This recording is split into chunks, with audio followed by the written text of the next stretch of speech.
The press room buzzed with a frenetic energy, every eye fixed on the entrance as cameras whirred and reporters huddled with their laptops and notepads.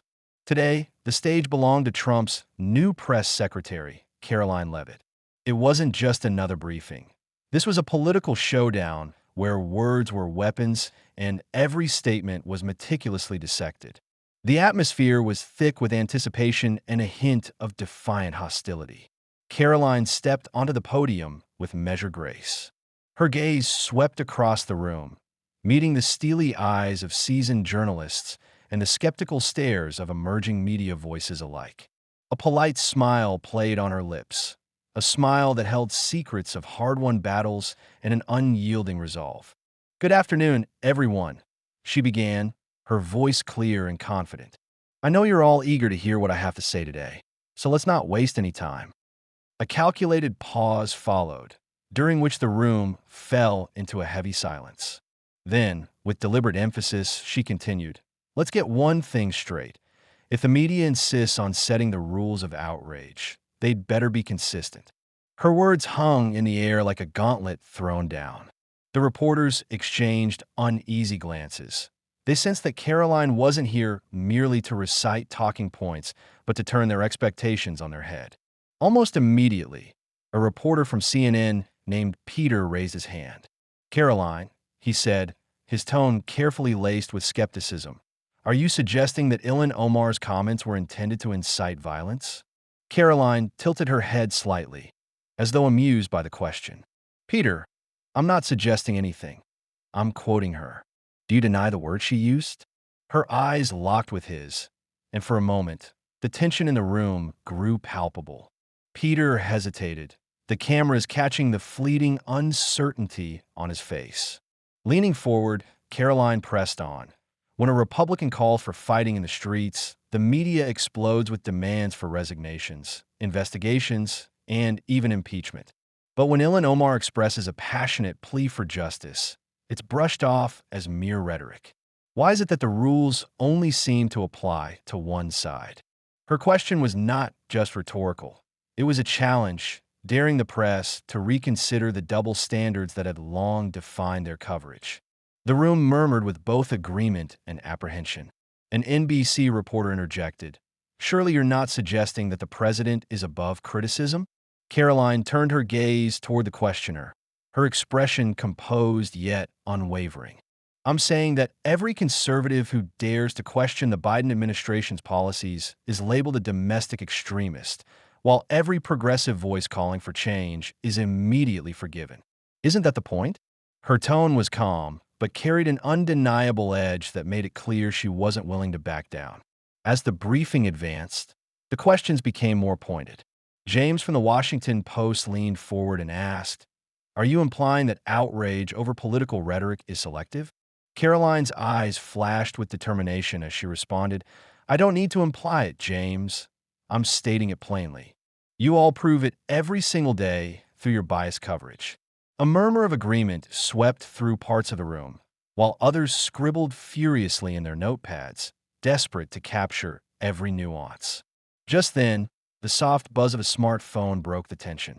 A reporter glanced down at his device, his eyes widening before he raised it for everyone to see. Karoline's curiosity was piqued. "What is it?" she asked casually. The reporter hesitated, then showed the screen, a live tweet reading, "Karoline Leavitt is spreading dangerous rhetoric to distract from Trump's reckless agenda." A quiet chuckle escaped Karoline. "Is that what you're calling it?" she asked, her tone cool and measured. "My words are on record, plain as day. I don't get to decide what's dangerous. The truth does." She paused to let that sink in, allowing the weight of her defiant stance to resonate with every person in the room. The press, caught off guard, shifted uneasily in their seats. But Karoline wasn't finished yet. "Now, let's shift gears," she said, her tone taking on a new layer of incisiveness as she addressed another hot-button issue. "Let's talk about Elon Musk's new role as head of government efficiency. Is it not a clear case of rewarding a billionaire ally? You all remember the outrage when Mark Zuckerberg or Jeff Bezos were accused of interfering with elections. Yet these criticisms vanish when it suits your narrative. She paused and let a few reporters murmur among themselves before continuing. When Trump said, "Peacefully and patriotically make your voices heard," you conveniently ignored the context. But when a Democrat utters similar words, it's spun as a call for insurrection. Where's the consistency? Peter from CNN jumped in again, his voice sharper this time. "Karoline, don't you think it's dangerous to compare Trump's statements with those of Ilhan Omar?" He was trying to steer the conversation back to safer ground. Caroline's eyes narrowed slightly, her tone cool and dismissive. "Dangerous? No, Peter. Let's compare the facts. When Trump speaks, every word is magnified and used to justify extreme measures. When Ilhan Omar speaks, her context is erased and headlines are fabricated. Isn't that the real danger?" A heavy silence fell, punctuated by the sound of pens scratching on paper and the low hum of murmured agreement. The briefing continued in this vein for what seemed like an eternity. Caroline systematically tackled each question with precision, often turning the tables on the reporters. Her rhetoric was measured yet incisive, every word a rebuttal to the selective outrage she had spent years denouncing. She brought up instances where media outlets had twisted her words and those of her political adversaries, forcing the journalists to confront their own biases. At one point, an MSNBC journalist raised a concern about the administration's handling of immigration policies. "Caroline, some say that releasing illegal immigrants with minimal consequences under Trump's policies undermines national security. How do you justify that?" Caroline allowed herself a brief, sardonic smile. "We are deporting as many as possible. When Congress blocks resources, it's not our fault if a small percentage slips through. But let me ask you this. Why is it that you all never scrutinize the broader picture when it suits your narrative?" Her words resonated with the room, and for a moment, the focus shifted from her critics to the larger issues at stake. The discussion then veered into foreign policy. A reporter from the Washington Post, leaning forward with a determined look, asked, "Caroline, the president has made it clear that the situation in Gaza is dire. How do you justify the administration's stance on this issue when so many are suffering?" Caroline's expression turned resolute as she addressed the question. "The president's goal is simple: rebuild Gaza, ensure peace, and prevent another catastrophic conflict. Yet, you never ask why Gaza is in ruins in the first place. Instead, you pick apart every word without understanding the complexities on the ground." Her voice dropped to a near whisper, intensifying the moment. Ask yourselves, what are you really protecting? The truth or your preconceptions? As the minutes ticked by, the room seemed to vibrate with the collective tension of a battle waged on a rhetorical front. Caroline's relentless dissection of the media's selective outrage reached a crescendo when she introduced a powerful visual element. With a deft swipe on her iPad, she displayed a series of headlines side by side. One set detailing Trump's controversial statements and another recounting Ilhan Omar's remarks. "Notice the difference," she challenged, her voice rising slightly. "When Trump speaks, the headlines scream of danger and division. When Ilhan Omar speaks, the headlines celebrate passion and activism. Which narrative truly reflects the reality?" The reporters exchanged glances, some shifting uncomfortably as they realized the undeniable disparity in their own coverage. Caroline's challenge was not just a personal rebuke. It was a call to the entire media establishment to rethink its biases. Then came the moment that truly altered the dynamic in the room. A live broadcast flashed onto the screen. Ilhan Omar was on Morning Joe, passionately defending her words and clarifying her stance. Caroline watched for a moment, her expression unreadable, before turning back to the room. "Now, let's revisit this," she said, her tone calm yet piercing. Ilhan Omar stated on live TV that her words were metaphorical, not a literal call for violence. Yet, your headlines twist that message into something entirely different. She paused, letting her words echo in the silence. "What part of 'we have to fight in the streets' sounds metaphorical to you? I ask again, how do you justify this selective outrage?" The press room fell into a heavy, almost suffocating silence.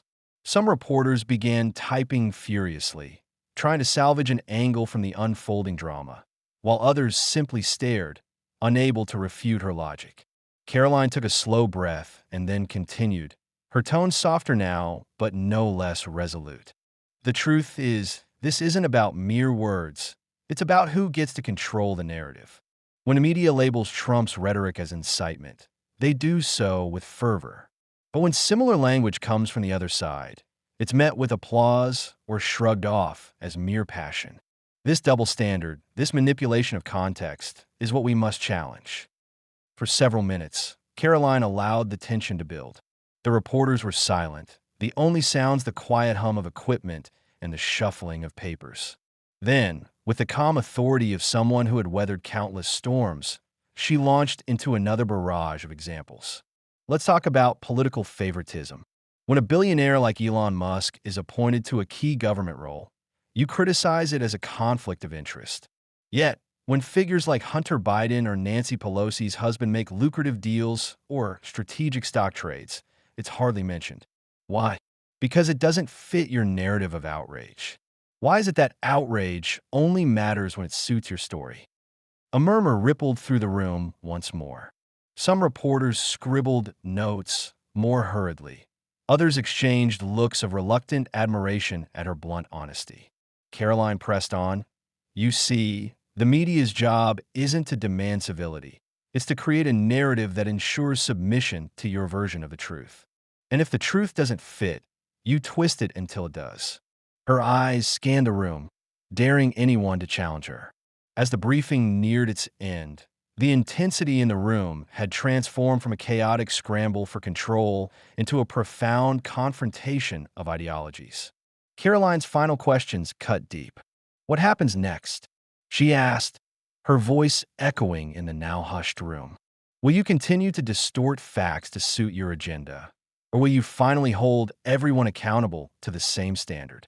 Her words were both a challenge and a call to introspection. Reporters shouted after her as she stepped away from the podium. Cameras flashed, and frantic typing filled the silence left behind.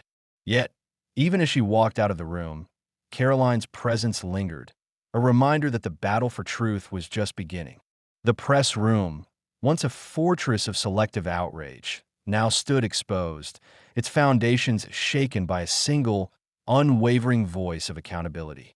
In the days that followed, the impact of that briefing reverberated through media channels and political circles alike. Headlines and social media posts dissected every word, and public debates erupted over the fairness of media bias. Yet, amid the chaos, one truth remained undeniable. Karoline Leavitt had turned the tables. Her fearless confrontation of double standards had not only challenged the established narrative, but had also sparked a broader conversation about accountability in political discourse. For many, that day marked the beginning of a new era in political communication, a moment when the power of truth began to outweigh the allure of sensationalism. And as the American public digested the events, questions lingered. Would the media ever learn to apply the same standard across the board? Could a single act of defiance reshape the landscape of political debate? Karoline's words had planted those seeds, and only time would tell if they would grow into a force for real change. In retrospect, that press briefing became a case study in the art of political debate, a vivid illustration of how clarity, courage, and accountability can dismantle even the most entrenched biases. It wasn't just about politics. It was about the responsibility of every institution to seek the truth, regardless of which side it favors. And in that charged atmosphere, Karoline Leavitt proved that sometimes all it takes is one person to challenge the status quo and inspire movement.